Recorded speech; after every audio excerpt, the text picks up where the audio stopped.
8 em ponto. Apresentação: Sergi Cobra. Às 8h34, um dos temas mais recorrentes na separação de casais é alienação parental. Tem pesquisa aqui que cerca de 80% de filhos de pais separados sofrem com problema em algum grau. Para falar sobre isso, nós convidamos o advogado Paulo Akiyama, especialista em direito de família, abandono efetivo e alienação parental. Muito bom dia, doutor Paulo. Obrigado por nos atender. Doutor Paulo, o senhor nos ouve? Sim, bom dia. Bom dia a todos os ouvintes. Doutor Paulo, fala um pouco para nós o que é alienação parental, ela decorre de que lei, se é uma infração, é crime, se é... Quem faz alienação parental é passivo de que tipo de punição?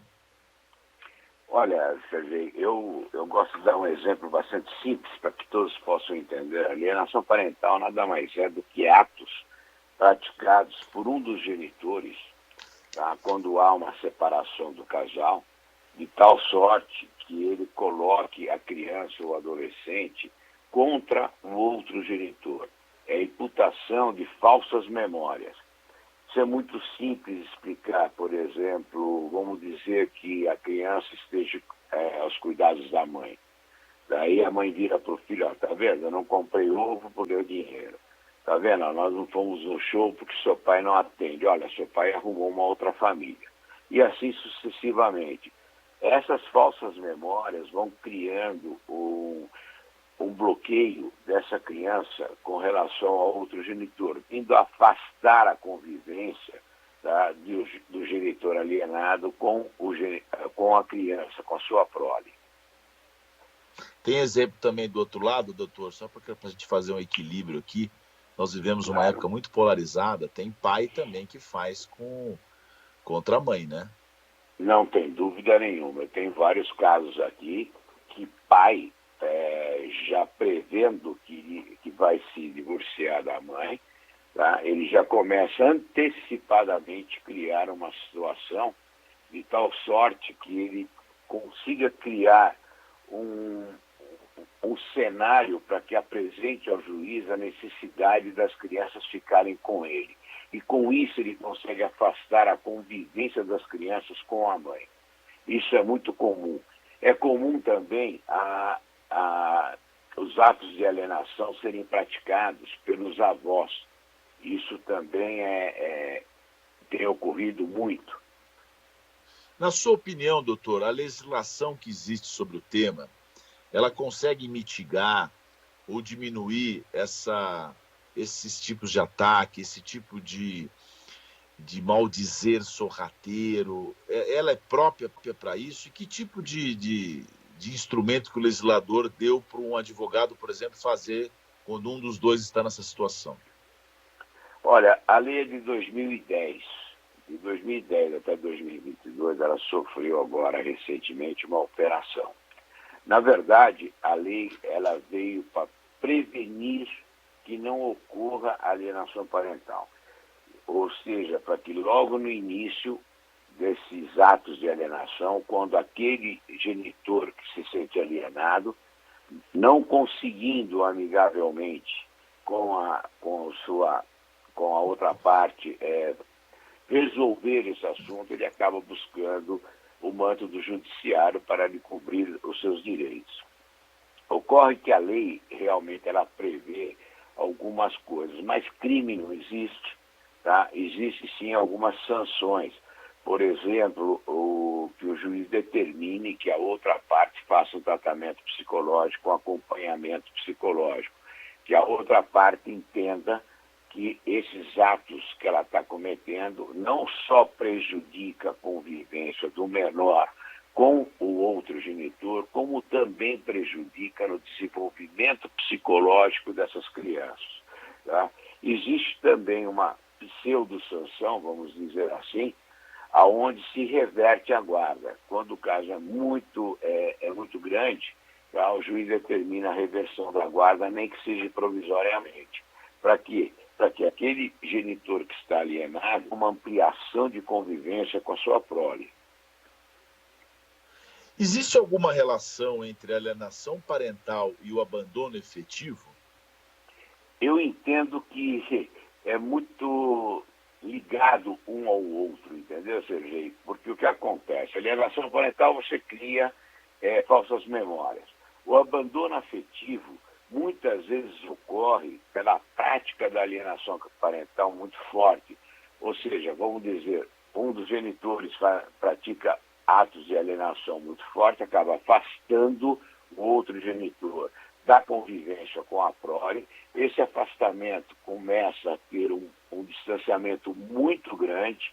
A briga com relação a isso, vamos dizer assim, briga no bom sentido, no judiciário, para que se tenha de retorno essa convivência, acaba se alongando por anos e anos. Então, o outro genitor pode chegar e falar simplesmente, olha, deixa para lá, vocês se virem e eu vou cuidar da minha vida. Hoje em dia também está sendo muito comum, tá? Essa vida moderna da juventude, tá? Um pai pega e fala, olha, não sei se esse filho é meu, se não é meu, eu vou e pega e vai embora, não vai querer assumir isso daí. E essa mãe é uma mãe solteira, ela acaba criando esse filho sozinha. Esse abandono afetivo vai vir trazer a essa criança, tá, consequências enormes, as consequências psicológicas no desenvolver da criança na sua adolescência, depois como na sua já parte adulta, tá, acaba criando exatamente os mesmos efeitos daquele que sofreu a alienação parental. Então, eu entendo essa interligação muito forte entre um e outro. Essa legislação que o senhor citou, que veio justamente para poder combater essa situação, que é muito grave, né, doutor? Cerca de 80%, e o senhor mencionou agora, tem consequências devastadoras para um ser humano. É claro que um casal também que está junto e vive brigando também tem consequências devastadoras. Agora, essa situação, ela tende a melhorar com a consciência? Qual que é a recomendação, o senhor que é um advogado experiente na área, de que maneira que as pessoas podem ser um pouco menos egoístas e entender que o filho não tem nada a ver com o problema que você tem com o seu companheiro?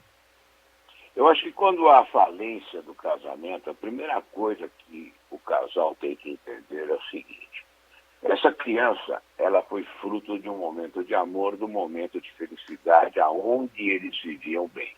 Tá? Essa criança nada tem a ver com os desentendimentos entre pai e mãe. Isso é um ponto crucial. Essa criança, ela necessita tanto do amor da mãe quanto do amor do pai. Ela precisa da convivência de ambos, independentemente de que eles estejam juntos, vivendo juntos, não. Tá? Se o casal tiver isso em mente, tá, já é um grande passo para que não tenhamos essa prática de atos de alienação. Tá? A criança, na verdade, ela tem que desenvolver-se de uma forma bastante comum, dela saber, olha, eu tenho a casa do papai e tenho a casa da mamãe. Eu tenho um quarto na casa do papai, eu tenho um quarto na casa da mamãe. E ele saber que essa não convivência de pai e mãe não vai afetar o amor que ele recebe desses pais. Esse é o principal ponto que eu acho que o casal deve ter. Existem meios hoje, o próprio Conselho Nacional de Justiça, ele oferece um curso à distância para pais e mães. Ou seja, aqueles pais e mães que estão em fase de divórcio, tá? Para que eles entendam os efeitos dos atos de alienação parental e o que pode acarretar isso no desenvolver de seus filhos.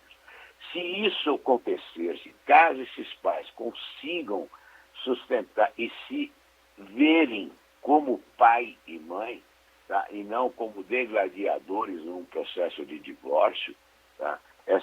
Isso seria vamos dizer assim, o cenário melhor para todo mundo. Aliás, né, doutor, gladiadores acho que é um tema, essa palavra acho que serve para muita gente hoje, né? Conversamos com o Paulo Akiyama, que é sócio fundador do Akiyama Advogados, advogado especialista em direito de família, abandono afetivo e alienação parental. Doutor, muito obrigado pela sua participação aqui no 8 em Ponto. Uma excelente terça-feira para o senhor. Muito obrigado, Sergio. Obrigado a todos os ouvintes e espero no futuro podermos conversar mais.